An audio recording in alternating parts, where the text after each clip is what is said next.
Hi all, it's Friday the 29th of August. It's around 2 p.m. New South Wales Australian time. I am just a quick little update. I'm a bit conflicted because in my last video I was sort of wanting to step away from all this, but I just keep getting more and more hits on the Blake Lively situation. And so many of them have been coming right, and I haven't done a video that I thought, I better just jump on and do this quickly. But I am feeling conflicted because whilst I want equal rights for women, I don't want it at the price of men being suffering and what she has undertaken to succeed. That is not equality to me, and I am all for equality. So I get angry and hot under the collar, but then that separates me from love. So there is a contradiction in where I'm coming from, and I'm just putting it out there and owning that before I get into anything. But I've been getting a few things. A while back I got, not only had Lyman or his wife or someone been watching his videos, but I got people who had been coming into the judge's chamber and saying, what's going on here? It's not a good look publicly.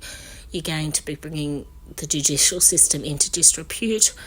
Watch where you're going, all that type of stuff. And he had his eyes opened. And I know I said in my first video, Perez Hilton, that Ezra Hudson and the other lawyers had taken on more than they bargained for, and boy did they ever. Because through Perez Hilton, the judge was open. I had his eyes open to the docket being doxed and people being put out there with all their personal detail and made the judge look like a fool. And the judge hasn't taken that lightly. He did have a bee in his bonnet, and today with the subpoena against Perez Hilton, there was a wink, wink, nudge, nudge, let's make life harder between the two judges for him. But they always knew that it was going back to Las Vegas and that subpoena will be quashed. He's got nothing to be concerned about. It's going nowhere. She's got nothing. So that's one thing that I'd been getting, and I just wanted to put that out there. But another thing I got about a week ago, and it's getting stronger for me now, and there's actually a couple of things I will say. Firstly, the executives in Hollywood are looking actively for a replacement for Ryan Reynolds. They're waiting for the tides to turn against him, and as soon as they get that replacement, they're not going to protect him anymore.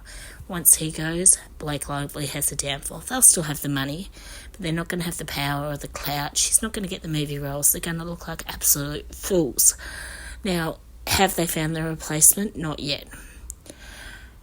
They are looking, and as soon as that happens, they're happy to let him have the downfall and save money, and it will be an earthquake for him. He ain't going to see it happening. So I've been getting that lately, so we'll sit back and wait and see, because this is for entertainment purposes. I am human, and my ego and how I want things to happen does sometimes come into play, but I did get that very strongly, so I do believe that is happening. He may come out with another big blockbuster, but I feel like the Avengers movie, as soon as people catch on that Blake Lively got a part in it because of Blake Lively got a part in it, because of Ryan Reynolds. Once the media catches onto that, it is history. And I also am waiting for Megyn Kelly and Candace Owens to sort of join forces in trying to bring down Ryan. Megyn is now on her soapbox about being subpoenaed and lesser-known content creators without the financial backing being able to do it. So she's already there. She's actively looking. And I feel like two powerhouses coming together. Look out. Without the studio backing, look out. There is trouble ahead. There is an iceberg there for him, and he can't avoid it. So that's that bit. The other thing I've been getting is if the Wayfair parties wanted to do a summary of judgment, there has never been a better time than now. Judge Lyman has had his eyes open to the hypocrisy of Blake Lively and her solicitors. He has seen through all their games, through everything. He has to follow the law, and he will still do that. And in case his eyes are wrong, because they have been already, he will not be too one way or the other, but he is looking to really have an attack back at the Lively parties.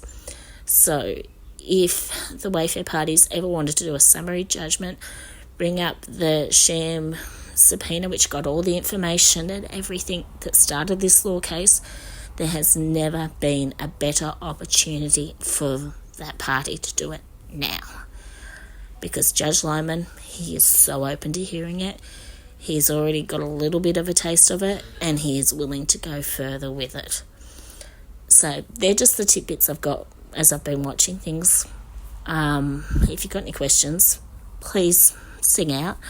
But yeah, I hope you all have a great weekend. Thanks, everyone, and have a good one.